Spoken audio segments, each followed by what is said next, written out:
خوتي خواتاتي اهلا وسهلا مرحبا بكم يا جماعه الخير زول في اللون والسلام عليكم. J'espère que vous allez bien, j'espère que vous vous portez bien. Finalement les haragas algériens ou les migrants clandestins, parce que les haragas, il n'y a pas les embarcations qui emmènent les haragas depuis l'Algérie vers les côtes du sud de l'Europe, notamment les côtes espagnoles, les plages espagnoles, là où les embarcations algériennes débarquent ensuite sur les plages espagnoles. Il n'y a pas que les haragas algériens, il y a aussi beaucoup de migrants originaires des pays de l'Afrique subsaharienne.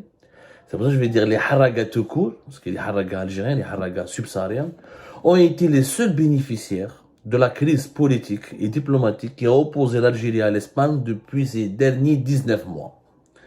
Pendant 19 mois, l'Algérie a gelé ses relations bilatérales avec l'Espagne, depuis notamment le printemps pratiquement 2022, jusqu'à aujourd'hui encore. Là, début de l'année 2024, depuis le 16 novembre en tout cas, il y a eu un nouvel ambassadeur algérien à Madrid, il s'agit de Abdel Fattah Dermoum, qui a été nommé. On se dirige vers le rétablissement des relations diplomatiques et politiques entre les deux pays, mais depuis mars-avril 2022, avec notamment la décision radicale de l'Algérie en juin 2022 de geler tous ses rapports économiques aussi avec l'Espagne, les relations étaient quasiment réduites à leur strict minimum. Même le nombre des avions entre l'Algérie, le nombre des vols entre l'Algérie et l'Espagne a été réduit à son strict minimum. Une crise terrible, d'une grande froideur. L'Espagne, qui était l'un des 5 partenaires commerciaux les plus importants de l'Algérie, et l'un des 5 ou 4 plus importants partenaires politiques aussi de l'Algérie, a été mise à l'écart par le régime algérien. La première conséquence, c'était quoi? Une augmentation phénoménale du phénomène de la harga, de l'immigration clandestine. La preuve, des ONG espagnoles viennent de révéler des chiffres inquiétants. Wallah, inquiétants. Les arrivées de migrants depuis l'Algérie vers l'Espagne, ou les arrivées de migrants en Espagne depuis l'Algérie, ont augmenté de 11,5% en 2023 par rapport à 2022. 11,5%. C'est peut-être le seul secteur où l'Algérie a réalisé un taux de croissance de plus de 10%. L'exportation des migrants. Je sais qu'on ne peut pas faire de l'humour sur un pareil sujet, parce qu'il y a beaucoup de morts, des disparus, des drames, des prises de risques très énormes, on peut même des attitudes suicidaires. Mais chauffe-vous, finalement, le seul, je le dis quand même, pas pour ne pas banaliser ou pour tourner en dérision, mais la seule activité où il y a eu un taux de croissance de plus de 10%, c'est ça. C'est l'exportation, entre guillemets, des migrants et des haragas malheureux et désespérés. C'est vraiment grave. Alors, plusieurs ONG espagnoles et des médias espagnols ont confirmé il y a une route, la route entre les côtes algériennes et les îles Baléares, les fameuses îles Baléares, Majorque, etc., Ibiza, Formentera, Menorca, les îles Baléares, qui sont parmi les îles les plus connues de la Méditerranée, notamment de ce côté-là, entre l'Algérie et l'Espagne et le Maroc. C'est des îles très prisées par les touristes. Il y a Palma de Mallorca, il y a Ibiza, Formentera. C'est très connu en été pour leur activité touristique très intense. Même Ibiza, l'une des stations balnéaires les plus chics de la Méditerranée. Et c'est devenu un centre de débarquement privilégié pour les haragas en provenance de l'Algérie. Cette route entre les côtes algériennes et les plages des îles Baléares cette route a été empruntée durant l'année 2023 par plus de 13 000 personnes, 13 000 migrants. Le chiffre le plus précis a été donné à Jma'a, 13 044 migrants selon l'ONG espagnole Caminando Fronteras, qui parle d'une augmentation de 11,1% par rapport aux 11 699 sur l'ensemble de l'année 2022. En 2023, on a dépassé les arrivées de haragas algériens sur les îles Baléares, on a dépassé les 13 040. Je parle des îles Baléares. Je parle pas de Alicante, de Murcia, Cartagena, Almeria. Si on regroupe tous ces chiffres-là, et je pense que les ONG espagnoles, les autorités espagnoles vont donner ces chiffres, ça va dépasser les 30 000 facilement, ce qui est un record depuis 2022 et 2023, une explosion de la harga en provenance, une explosion du nombre des harragas en Espagne en provenance de l'Algérie. 13 044 harragas. Alors, les ONG espagnoles précisent tout de même qu'il n'y a pas que des Algériens. Les embarquements, par exemple, comme un exemple, il y a eu par exemple 1821 migrants qui ont emprunté le chemin vers quelques îles, depuis l'Algérie, depuis les côtes algériennes vers quelques îles des Baléares, contre 2579 pour toute l'année 2022 par exemple. Il y a beaucoup de... Donc, les Espagnols remarquent que dans les embarcations, en ce moment, qui viennent de l'Algérie, il y a beaucoup de migrants subsahariens. Des gens qui viennent de Guinée, du Mali, du Niger, du Burkina Faso, etc. Les nationalités, il y a un journal qui s'appelle Periódico de Ibiza. Les nationalités maghrébines en majorité algérienne diminuent. Voilà. 40% des passagers cette année qui ont débarqué sur les plages des îles Baléares en provenance ou là, à bord d'embarcations de fortune qui ont pris la mer depuis les plages algériennes sont originaires des différents pays de l'Afrique subsaharienne. 40%. C'est quand même, en 2022, ils étaient uniquement 11,8%. C'est-à-dire que la part des harragas algériens, elle diminue, et la part des migrants subsahariens, elle diminue, elle augmente de plus en plus. En 2022, ils étaient 11,8% des personnes secourues par les secouristes espagnols au niveau des îles Baléares. En 2023, c'est pratiquement 40%. Donc c'est un repositionnement. Les Algériens Balek préfèrent aller beaucoup plus vers le continent. Ils veulent pas passer par les îles Baléares. Ils veulent aller directement vers Alicante, Almeria, notamment depuis le wilaya d'Oran, et de Mostaganem. Alors que les migrants subsahariens prennent le risque aussi d'aller directement vers les îles Baléares. كارثة يا جماعة. كارثة. بمعنى الكلمة, le phénomène de la harga. Et tout, il y a une différence. Les ONG espagnoles et la presse espagnole remarquent, par exemple, la Croix-Rouge des Baléares a remarqué qu'il y a une différence entre les embarcations dans les haragas algériens et l'embarcation dans les haragas subsahariens. Les Algériens, par exemple, prennent un bateau dont ils ne dépassent pas les 12-15 sur un bateau. Alors que les migrants subsahariens qui viennent des pays de l'Afrique subsaharienne sont entre 25 voire plus. Donc ils prennent beaucoup plus de risques. Ils prennent beaucoup plus, ils exposent davantage leur vie en danger que les migrants, que les haragas algériens. Reste Yajma'a, que la Croix-Rouge dans les îles Baléares, que des ONG indépendantes, ou que ce soit de la presse espagnole comme la presse des journaux qui sont basés à Palma ou la Majorque ou la Ibiza, tout le monde reconnaît c'est l'augmentation des flux de migrants en provenance de l'Algérie s'explique par les relations compliquées, les relations politiques, le blocage politique qui ont caractérisé les relations algéro-espagnoles durant toute l'année 2022, une grande partie de l'année 2023. Ça a énormément profité parce que la coopération des deux pays a été gelée. L'Algérie, clairement, ne voulait plus coopérer avec les autorités espagnoles.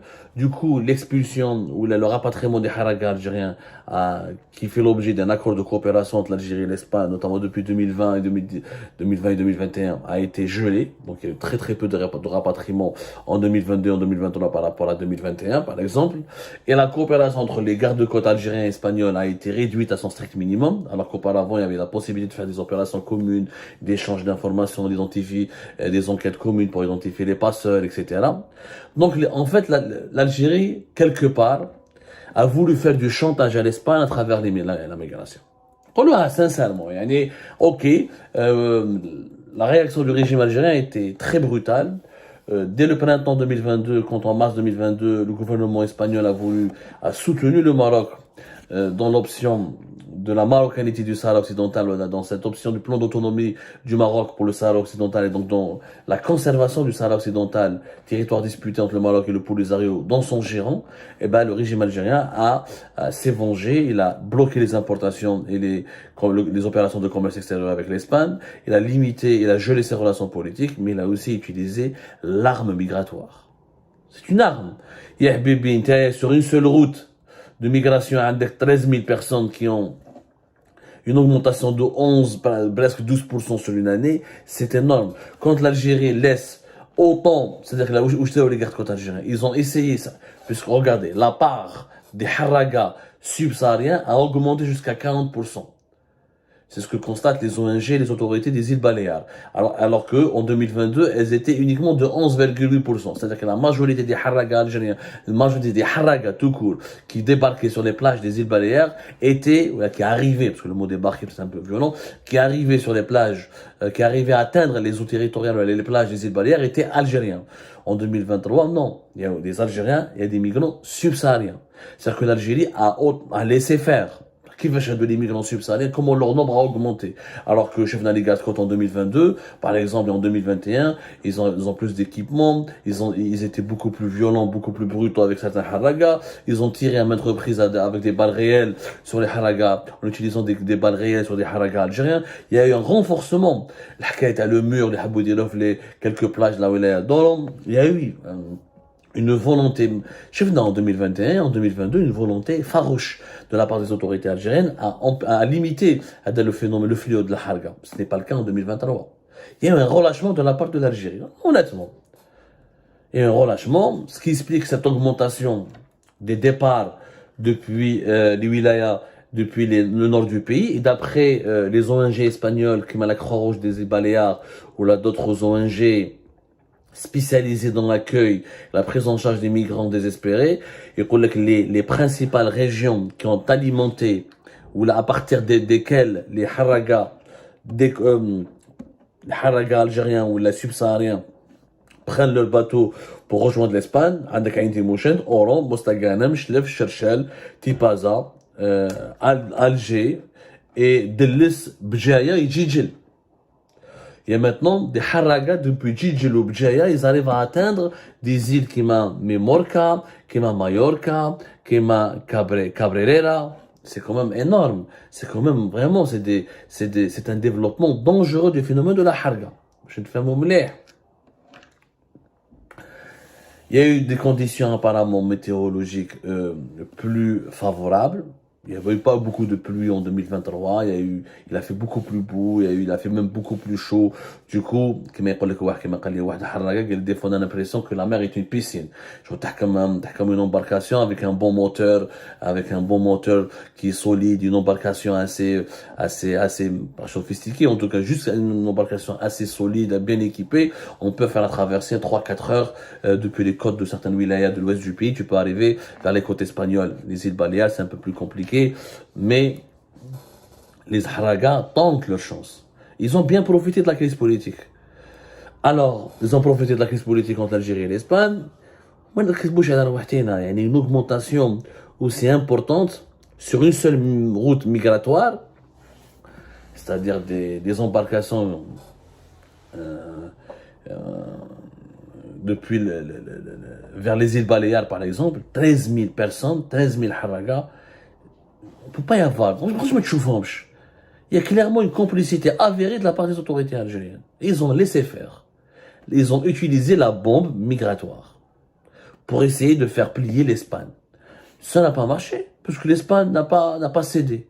Et elle n'a pas changé sa position politique. Est-ce que maintenant, en 2024, les relations vont s'améliorer? Les Espagnols et les autorités espagnoles et algériennes vont enfin pouvoir coopérer ensemble, relancer la coopération pour la lutte contre l'immigration clandestine? Je l'espère. Je rappelle qu'il y a eu beaucoup de morts. Par exemple, sur la route, d'après l'ONG espagnole, Caminando Fronteras, il y a eu 102 migrants qui n'ont pas survécu à la traversée aérienne depuis les côtes algériennes vers les îles Baléares. 102 migrants. On ne sait pas s'ils sont tous algériens ou s'il y a des migrants subsahariens avec eux. Ça n'a pas été précisé, mais 102 morts quand même. C'est quand même énorme. C'est une tragédie, Ejma. Je rappelle qu'il y a une proximité géographique importante entre l'Algérie et les côtes de l'Espagne. Comme par exemple, il y a 280 km qui séparent le littoral des îles Mallorca, Formentera et Ibiza avec certaines villes côtières de l'Algérie. C'est quand même incroyable. Alors, d'après les informations qui ont été recoupées et vérifiées par les ONG espagnoles, les haragas qui qui prennent les bateaux depuis Djidjel, Bjaya ou la Delis vont directement vers les îles Baléares, alors que les Harraga qui qui lancent leur traversée depuis les plages d'Oran, de Mostaganem ou la de Ain Timouchen, vont davantage vers Alicante, Almeria et Carthagène. Même Cherchel est devenu aujourd'hui l'un des points de départ des Cherchel, les côtes de la wilaya de Chlef, Tennessee, etc. sont devenus parmi les points de départ vers l'Espagne. 13 000 migrants ont emprunté l'une de ces deux routes pour atteindre l'Espagne. Donc, le chiffre de 13 000, je corrige peut-être, je pense, c'est l'ensemble des Harraga qui ont été recensés sur l'ensemble du territoire espagnol. Peut-être que c'est pas très clair. On met les statistiques, il part de 13 044 migrants qui ont emprunté l'une de ces deux routes pour atteindre l'Espagne. Alors peut-être il parle à la fois des îles Baléares et des côtes de l'Andalousie, qui sont Alicante, Murcia, Cartagena et Almeria. En tout cas, quoi qu'il en soit, que ce soit, moi je pense que ce chiffre-là ne concerne que les îles Baléares, parce que je suis sûr que si on regroupe, si on compte, on comptabilise l'ensemble des routes maritimes utilisées par les Harraga algériens et subsahariens pour rejoindre l'Espagne depuis les côtes de l'Algérie, ça dépasse largement les 20 000, voire les 25 000 personnes. C'est pas possible que ce soit uniquement que 13 000. Le phénomène a explosé. Ça, c'est les chiffres qui ont été recoupés par des ONG de Harraga ou de migrants qui ont été identifiés, secourus, pris en charge et accueillis. Beaucoup échappent aux mains, beaucoup ne sont pas secourus, ils arrivent sur les plages, ils s'enfuient, ils prennent la fuite, ils essaient d'ensuite de rallier la France, parce que les Algériens ne veulent pas rester en France. L'Espagne, pour eux, c'est juste un point de départ pour rejoindre des membres de leur famille, ou des amis, ou des connaissances en France. Et ça, même des ONG spécialisées espagnoles dans l'étude ou l'évaluation du phénomène de la migration clandestine le constatent. Les Algériens ne restent pas en Espagne. Par contre, les migrants subsahariens, quand ils arrivent en Espagne, ils essayent de rester en Espagne. C'est pas le cas de l'Algérie. En tout cas, il y a eu une bombe migratoire. Il y a eu une bombe, il y a eu un chantage à la migratoire qui a été utilisé par le régime algérien durant l'année 2022 à 2023 contre l'Espagne. C'est malheureux parce qu'il s'agit de vies humaines qui ont été à la fin décimées, qui ont risqué leur vie. On aurait pu avoir des bilans catastrophiques. Heureusement, alhamdoulilah, les conditions météorologiques étaient beaucoup plus agréables en 2023 qu'en 2022, ce qui a pu éviter de nombreux naufrages.